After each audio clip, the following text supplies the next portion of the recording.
Fala pessoal, olha só, vamos resolver aqui nesse vídeo a questão de número 11 da primeira fase do vestibular da FUVEST do ano de 2020, tá?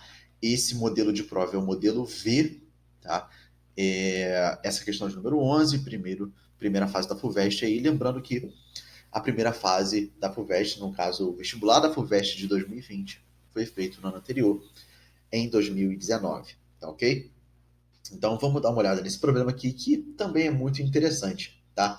As questões da FUVEST de Física são muito boas de se fazer, tá? Olha só, em supermercados é comum encontrar alimentos chamados de liofilizados, como frutas, legumes e carnes. Alimentos liofilizados continuam próprios para consumo após muito tempo, mesmo sem refrigeração. O termo liofilizado, nesses alimentos, refere-se ao processo de congelamento e posterior desidratação por sublimação da água. Para que a sublimação da água ocorra, é necessária uma combinação de condições, como mostra o gráfico de pressão por temperatura, em que as linhas representam transições de fase. Então, primeiro, aqui nós temos um gráfico, tá? Um gráfico que no eixo vertical vai nos indicar o comportamento da pressão no ambiente, tá? A unidade de pressão aqui utilizada é ATM, atmosfera, tá? E no eixo horizontal, nos indica o comportamento da temperatura, tá? E aqui a nossa temperatura θ em graus Celsius, beleza?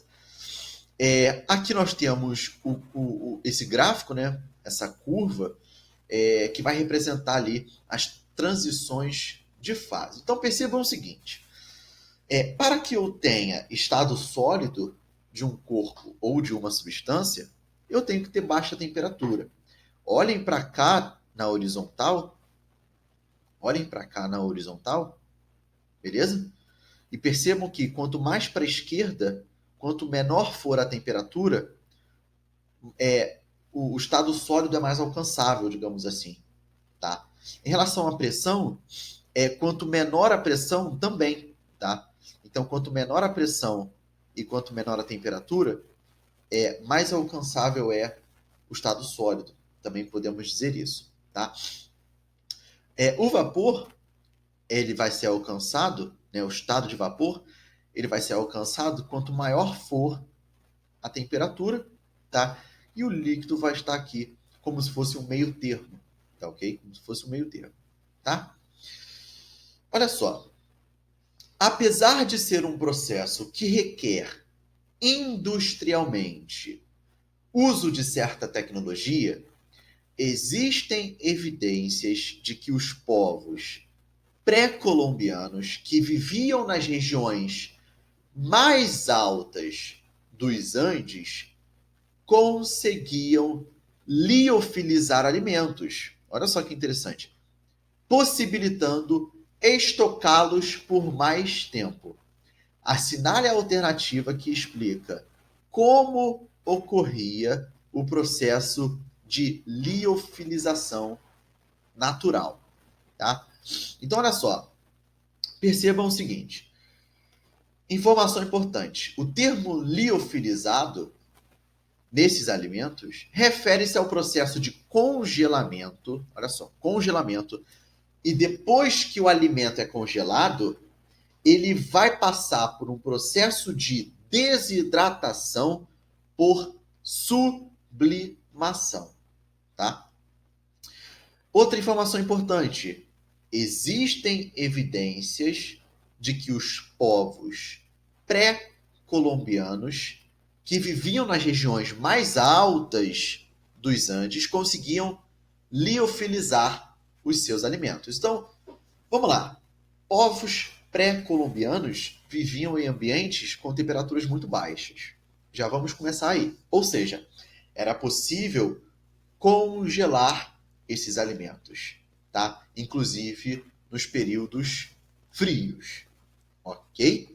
Então, os povos pré-colombianos, em períodos frios, conseguiam congelar os seus alimentos naturalmente, somente com a temperatura do ambiente, tá ok? E aí, olha só, o que esses povos pré-colombianos faziam? Além de viver em períodos frios em temperaturas baixas, eles viviam em regiões mais altas. Olha só, que viviam nas regiões mais altas dos Andes, tá? Que são lá uma cadeia de montanha. Então, percebam o seguinte, pessoal. Quanto maior a altitude, menor a pressão, tá? Então, a pressão do ambiente é inversamente proporcional à altitude. Quanto maior a pressão, menor a altitude. E percebam lá no problema o seguinte: após congelado o alimento, o alimento vai passar por um processo de desidratação por sublimação. E como que eu desidrato por sublimação? Como que eu faço o processo de sublimação da água ali em baixa temperatura? Eu diminuo a pressão do local. Então, se eu diminuir a pressão, né, ou seja, se eu subir, se eu viver nas regiões mais altas dos Andes, eu vou estar vivendo em uma região com baixa pressão, tá? Então, olha só, vamos analisar o seguinte, o que o problema pede?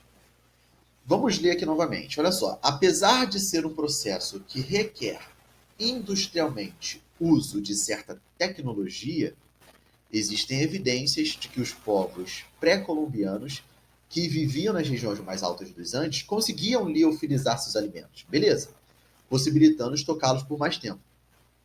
Assinale a alternativa que explica como ocorria o processo de liofilização natural.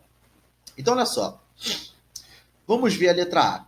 A sublimação da água ocorria devido às baixas temperaturas e à alta pressão. Pessoal, essa alta pressão atmosférica está errada.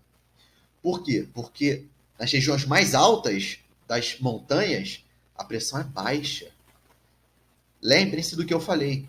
A pressão é inversamente proporcional à altitude. Então, quanto mais alto você estiver, menor será a pressão no ambiente onde você está.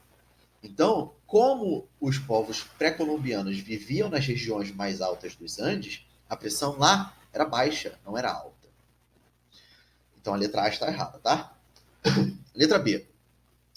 Os alimentos, após congelados naturalmente nos períodos frios, eram levados para a parte mais baixa das montanhas, galera. Não é a parte mais baixa da montanha. De novo, o programa fala que os povos pré-colombianos viviam nas regiões mais altas das montanhas.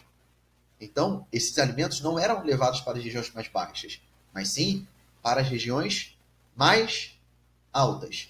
E aí, a letra B continua errando, né? Olha só, eram levados para a parte mais baixa das montanhas, não. Onde a pressão atmosférica era menor, não. Na região mais baixa das montanhas, a região atmosférica é maior. Lembrando, pressão é inversamente proporcional à altitude. Ou seja, quanto menor a altitude, maior vai ser a pressão do ambiente. Ok? Letra C. A letra C é uma loucura total, né? Os alimentos eram expostos ao sol para aumentar a temperatura. Então, assim, como é que você congela o alimento? Como é que você vai congelar o alimento se você está expondo ele ao sol? Para você congelar o alimento, você tem que expor ele a uma temperatura baixa. Tá? Então, letra C, loucura. Letra D de dado. As temperaturas eram baixas o suficiente nos períodos frios para congelar os alimentos. E a baixa pressão atmosférica nas altas montanhas possibilitava a sublimação. Perfeito, né? Perfeito. As temperaturas eram baixas o suficiente nos períodos frios para congelar os alimentos. Beleza, beleza. Então, como que funciona o processo de liofilização? A gente congela os alimentos. Beleza, então as temperaturas eram baixas o suficiente para congelar os alimentos. Ok. Depois disso, os alimentos são expostos à desidratação por sublimação. E a baixa pressão possibilita essa desidratação por sublimação. Tá? Então, a baixa pressão nas regiões mais altas das montanhas possibilitava a sublimação. Então, além da temperatura baixa, você tem baixa pressão e você consegue realizar o processo de liofilização natural. Olha a letra A. Olha a letra E. Os alimentos, após congelados naturalmente, eram prensados para aumentar a pressão. Cara, não tinha tecnologia para isso. Tá? Não tinha tecnologia para fazer a prensa de alimentos para aumentar a pressão. Tá? Então, eram povos pré-colombianos, cara, pelo amor de Deus. Não tinha tecnologia para prensar os alimentos. Então, alternativa correta do nosso problema, letra D de dado, tá? Probleminha interessante, muito legal, tá? E a gente aprende bastante resolvendo problemas de vestibular, tá? Tem coisas interessantes aí que a gente realmente não sabe e não sabia, tá? Pessoal, espero ter ajudado vocês, tá? A ter entendido a resolução do problema. Espero ter ajudado vocês a ter entendido a teoria. Se você está me assistindo no YouTube, vou deixar um card aqui em cima com uma playlist com todas as questões de física da primeira fase do vestibular da FUVEST 2020 resolvidas, para que vocês possam ter acesso às outras resoluções das outras questões, tá? Se você está me assistindo no Instagram, vai lá no meu IGTV, procura por séries de vídeo, vai ter lá a série Resolução FUVEST 2020, vocês conseguem ter acesso às outras resoluções também, tá? Professor Lucas, como que eu posso pagar pela sua aula? Como que eu posso pagar por essa videoaula? Só o seu like, tá? Tudo que eu te peço é o seu like. Se você está me assistindo no YouTube, dá o seu like. Se você está me assistindo no Instagram, dá o seu like. O seu like é o pagamento por essa videoaula, tá? Isso já me ajuda bastante. Valeu? Galera, muito obrigado pela sua atenção, muito obrigado por ter me ouvido até aqui. A gente certamente se vê na próxima. Um forte abraço. Valeu!